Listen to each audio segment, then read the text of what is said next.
po sa bahay niyo dito? Talagang tabi pa man. Wala na talagang tao sa mga kalsada. Oo, ay napak.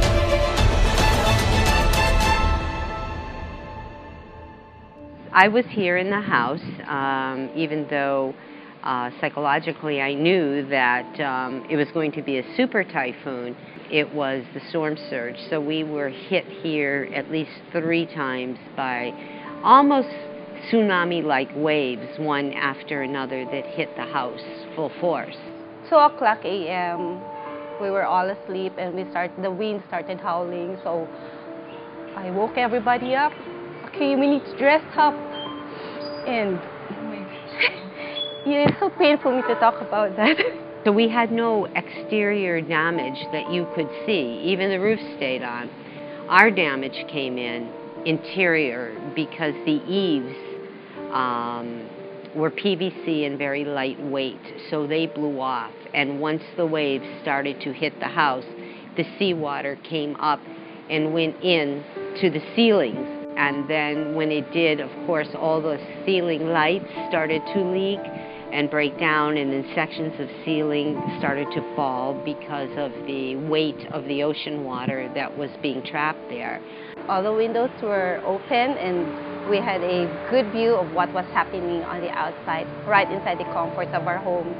Then the first thing that we heard was the crack. It was our wall crumbling down. As the water, all the seawater rushed in, it blew through 2 giant, we had narrow wood doors on the front doors, broke through that, and everything just washed out.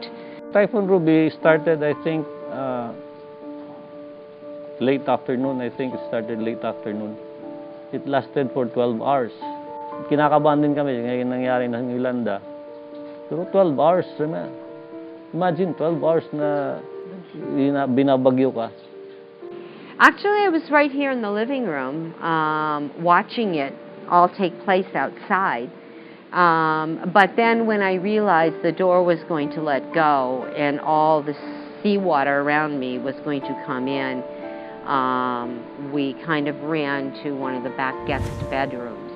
And we slammed the door shut, and then we all sat against the door so that if the seawater rushed through. We were here inside the house now. We were not able to go out. We were not able to go up to the 2nd floor.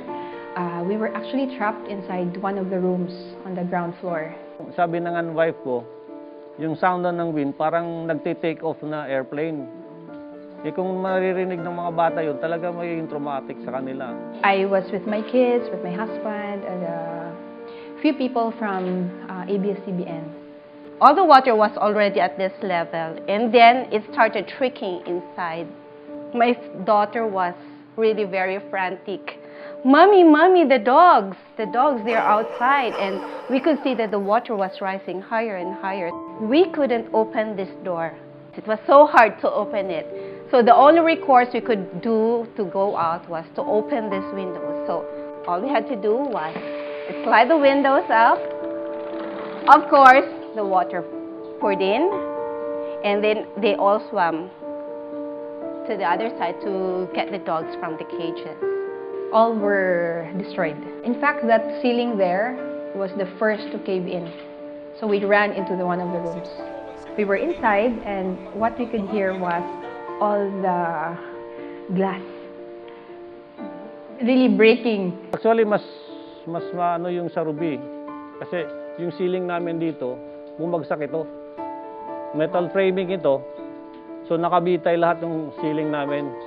Pag hinahangin, nakikita mo may mga gas-gas yung mga salamin dyan. Diyan tumatama yung metal framing namin dyan. The ferocious winds really came and shook our house.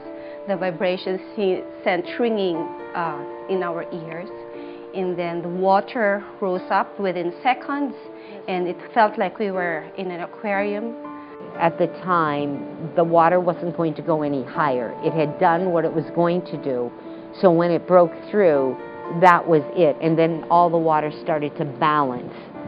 So then it went down, and we waited till we didn't feel any pressure on the door. And then we let ourselves out, and then of course saw the damage. My house endured all the lashings from Yolanda and did what it could do best to protect us. Actually, malaki rin ang tulong ng Kenneth Mock kasi yung mga bata, maliliit pa, dyan sa kwarto namin, yung walang naririnig na sound dyan sa loob. All these windows all the way around the house, there wasn't a leak, not even a drip of water that came through them with even those 300-mile-an-hour winds and the pounding rain and then the ocean against the house. Yung doors and windows namin, walang leak, walang problem. Wala namang masyadong sa frame eh. Yan lang, medyo may gas-gas lang ng konti, pero hindi naman nasira eh. Kenneth and Mock came into our consideration because of our architect, and we looked on the merits of using the K&M. We had this even before Yolanda. Actually, we knew of K&M before, but we were kind of hesitant lang at first. We didn't have the budget.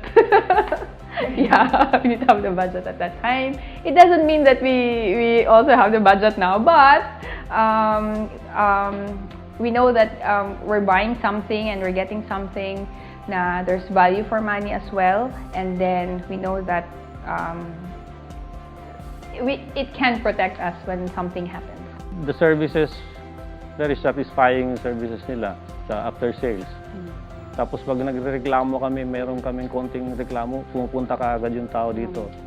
So I don't think I talked to Kenneth Mock until Jason Villanova actually called me. Really, from Kenneth and Mock? Yes, from Kenneth and Mock, and said, "Are you all right?" On the contrary, it was Jason who came over and checked on us on how we're doing. Did we have any damages on the windows? Nag-check din sila dito, nag-check. They did. Wala, hindi kami tumawag, nagpunta sila dito. Pag walang tao dito sa Tacloban, sabi niya, sige sir, magpapadala kami dyan ng tao next week or the following week. Pupunta naman kaagad dito. So not only is Kenneth Mock superior, I think, in its product, but you can't say enough about the product, but exceptional by comparison to others in the Philippines and other companies. Service, the quality of the training for the technicians, because they always seem to know what they're doing, and the professionalism of the staff. So really, it was really a sanctuary for all of us. And thanks to Kenneth and Mock, we couldn't have been any safer.